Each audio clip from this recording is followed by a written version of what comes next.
Assalamualaikum warahmatullahi wabarakatuh. Jumpa lagi bareng saya Pak Bowo, masih di channel yang sama, yaitu channel kelas online, channel yang memberikan informasi pembelajaran bagi sobat belajar dimanapun Anda berada. Pada kesempatan kali ini masih sama, saya akan membahas materi pembelajaran IPA untuk di tingkat SMP dan MTS. Akan tetapi sebelum saya masuk ke materi, jangan lupa apa? Jangan lupa untuk subscribe, like, komen, dan juga share. Oke, langsung saja kita bahas materinya pada kesempatan kali ini. Materi pada kesempatan kali ini yaitu berkenaan dengan bunyi.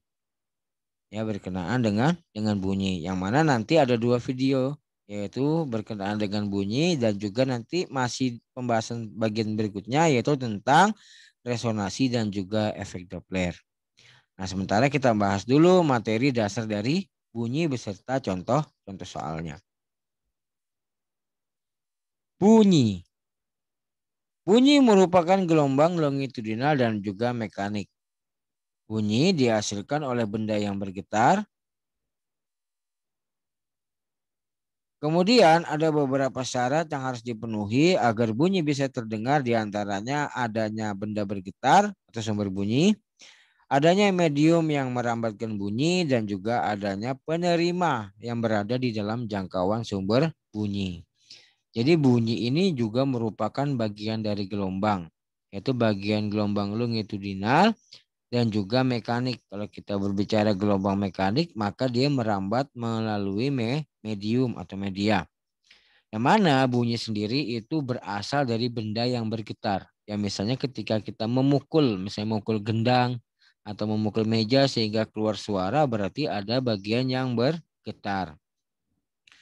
Ada beberapa syarat yang harus dipenuhi, diantaranya ada benda yang bergetar tadi yang dikenal sebagai sumber bunyi. Ada media untuk merambatkan bunyi karena bunyi merupakan gelombang mekanik.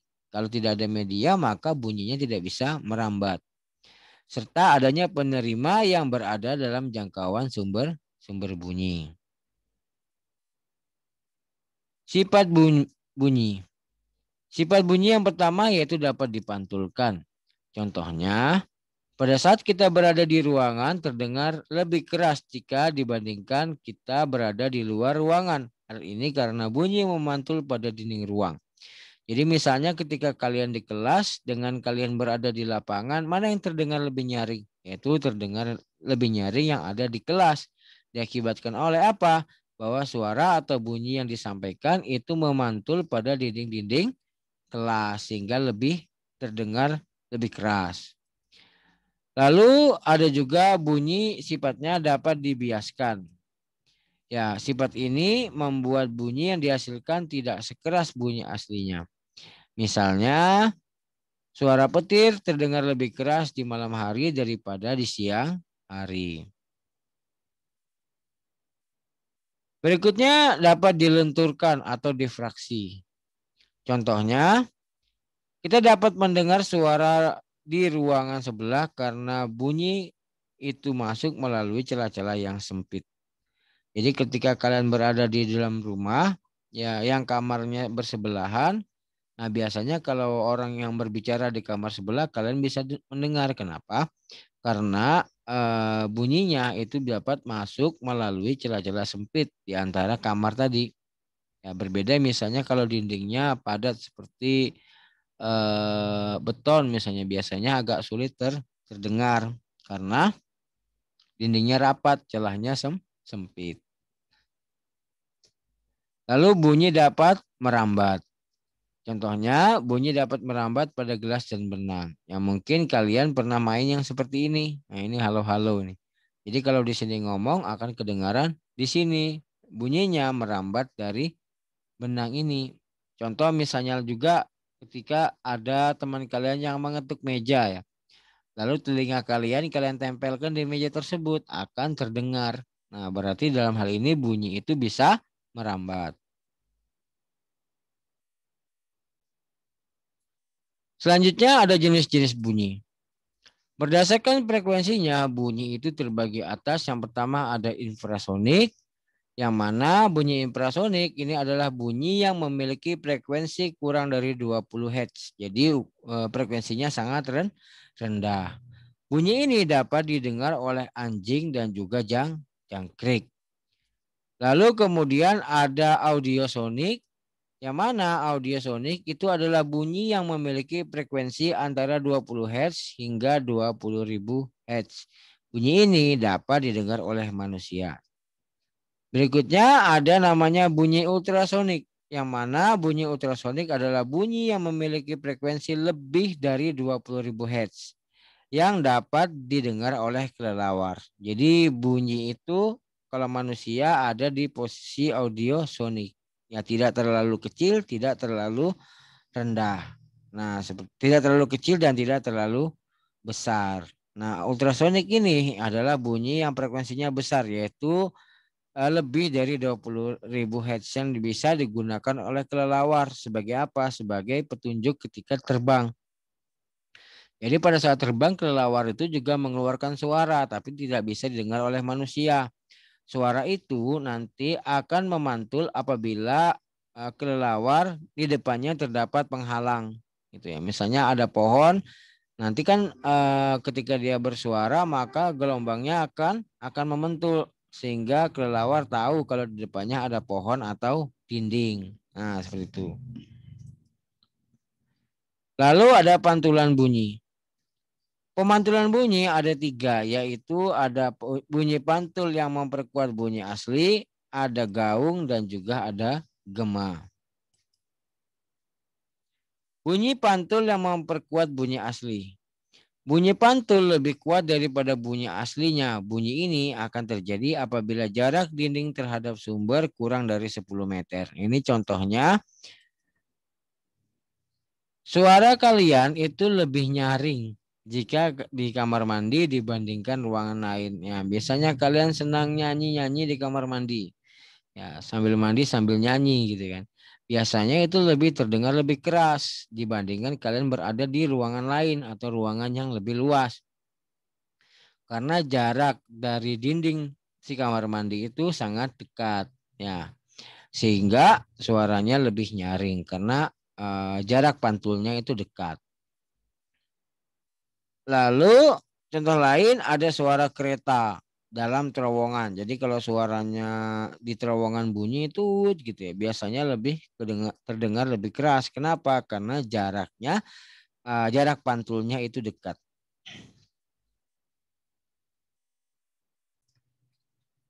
Berikutnya ada gaung.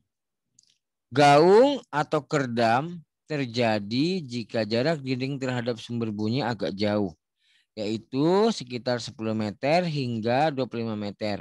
Gaung adalah bunyi yang terdengar kurang jelas akibat sebagian bunyi terpantul terdengar bersamaan dengan bunyi asli yang mengganggu bunyi aslinya. Gaung terjadi pada gedung besar yang tertutup, misalnya seperti gedung pertemuan dan juga gedung pertunjukan. Lalu ada gema. Gema terjadi jika jarak dinding pemantul itu cukup jauh. Maka akan terjadi bunyi pantul yang terdengar setelah bunyi. Jadi jauh. Kalau ini di sini. Jadi kalau kita teriak gitu kan. Maka bunyinya tunggu berapa waktu baru kembali. Sehingga bunyinya itu seperti bersaut-sautan gitu ya. Jadi pantulannya itu sangat jelas. Bunyi pantul yang terdengar setelah bunyi itu disebut dengan istilah gema. Misalnya saya teriak gitu. Apa gitu. Nah, itu disebut gema. Woi, woi, woi, woi, woi ya, saya kan gitu. Nah, itu dikenal dengan istilah gema. Jadi kalau orang tidak halo, gitu kan. Nah, itu namanya gema. Akibat kalau dia berteriak di sini, dia berjalan bunyinya sampai sini baru memantul. Nah, itu namanya gema. Kalau gaung tadi biasanya dia bersamaan. Jadi kalau misalnya kita di gedung biasanya kan terdengar halo, lo, gitu kan. Nah, seperti itu. Sebentar. Nah, ini contoh gema kayak gini. Ini contoh gaung. Nah, contoh gaung itu suaranya kayak gini. Jadi kalau kita ngomong kan biasanya kayak gini. Atau ada ehonya gitu. Ini contoh gaung. Ya kalau gaung contohnya kayak gini. Jadi kalau saya bicara halo. Nah, jadi kan ada semacam pantulannya gitu ya. Tapi pantulan itu bersamaan dengan suara sehingga biasanya bunyinya kurang jelas. Ini kalau berhubungan dengan suara gaung.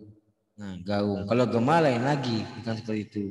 Kalau gema itu biasanya bunyinya menyusul. Jadi kalau misalnya ada halo gitu kan. Halo, gitu.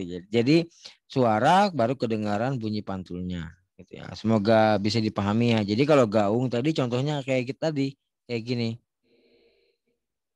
Halo, halo. Nah, ini contoh gaung. Nah, ini contoh gaung. Jadi biasanya kan kalau di gedung pertemuan atau di mana biasanya suaranya kayak gini. Nah, ini biasanya kalau bersamaan biasanya mengganggu suaranya sehingga suaranya tidak terdengar jelas. Nah, ini kalau contoh gaung. Jadi paham ya perbedaannya? Ini contoh gaung. Suaranya seperti ini.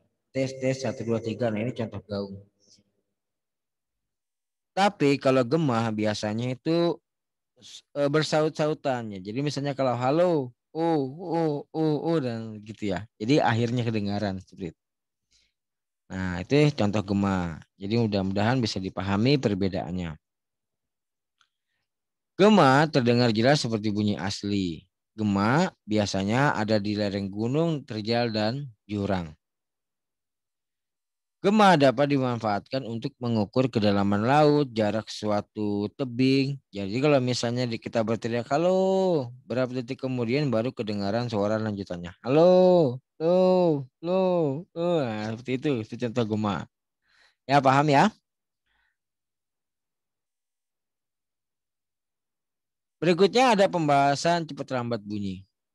Cepat lambat bunyi adalah kecepatan bunyi merambat pada medium merambat. Karena tadi bunyi merupakan gelombang yang merambat pada medium, maka ada kecepatannya, yaitu ada dua rumus ya, tergantung dari konteksnya nanti apakah dia dihitung berupa rumus kecepatan atau gerak atau dia berhubungan dengan gelombang. Kalau dia berbicara soal gerak, maka kita bisa menggunakan rumus ini. V sama dengan S dibagi T. Di mana V adalah kecepatan satuannya meter per sekon, ada jarak satuannya meter, dan ada waktu.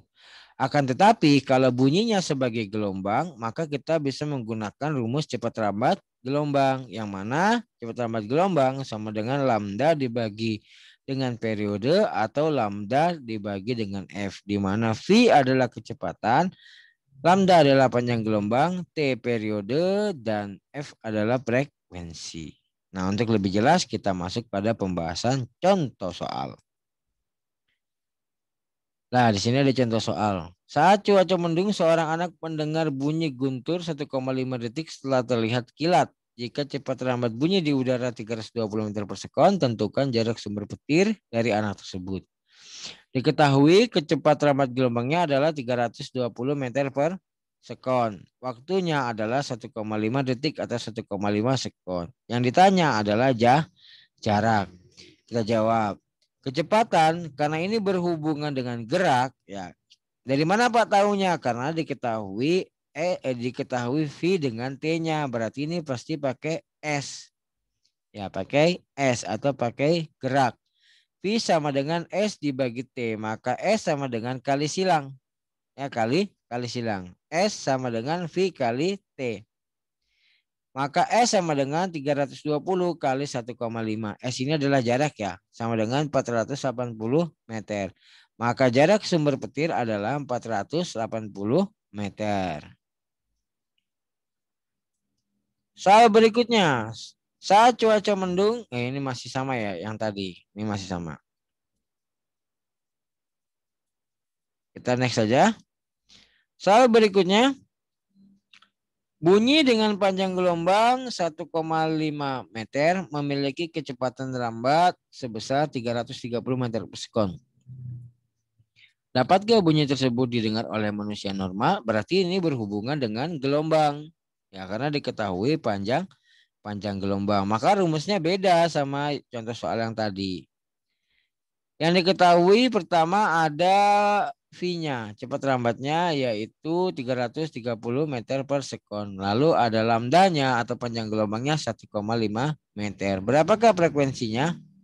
Kita jawab. Karena ini berhubungan dengan gelombang, maka kita bisa menggunakan V sama dengan lambda dibagi F. Maka frekuensi sama dengan V dibagi lambda atau panjang gelombang. Maka frekuensi sama dengan 330 dibagi 1,5 sama dengan 220 Hz. Karena bunyi berada kan 220 Hz ini kan berarti antara rentang 20 sampai 20.000 Hz.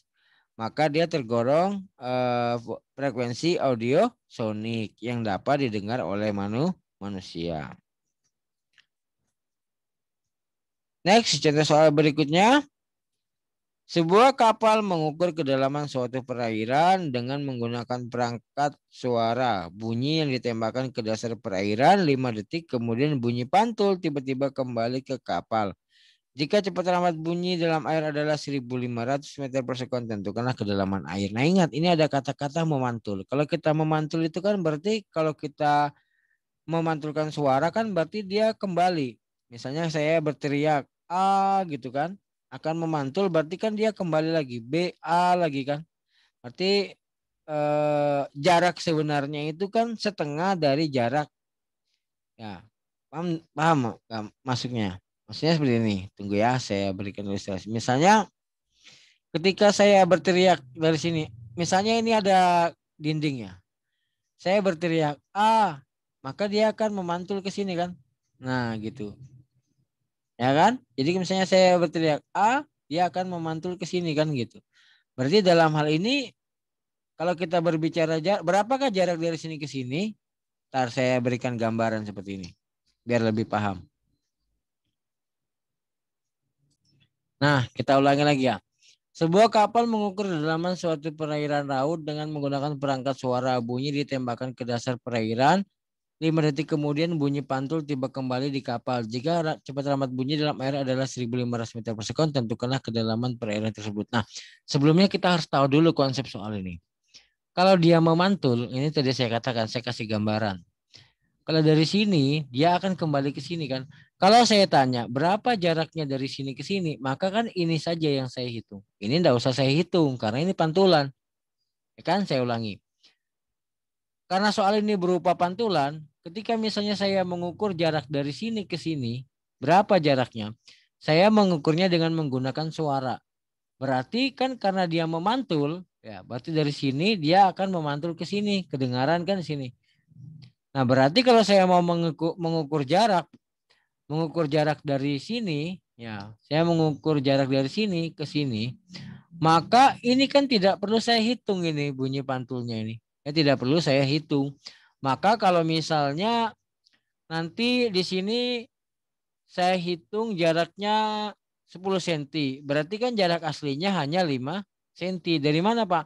Karena yang dihitung hanya satu saja. Ini kan tidak perlu dihitung. Ngerti ya maksudnya? Karena bunyi ini memantul, ketika kita menyampaikan suara ke sini, dia akan kembali ke sini.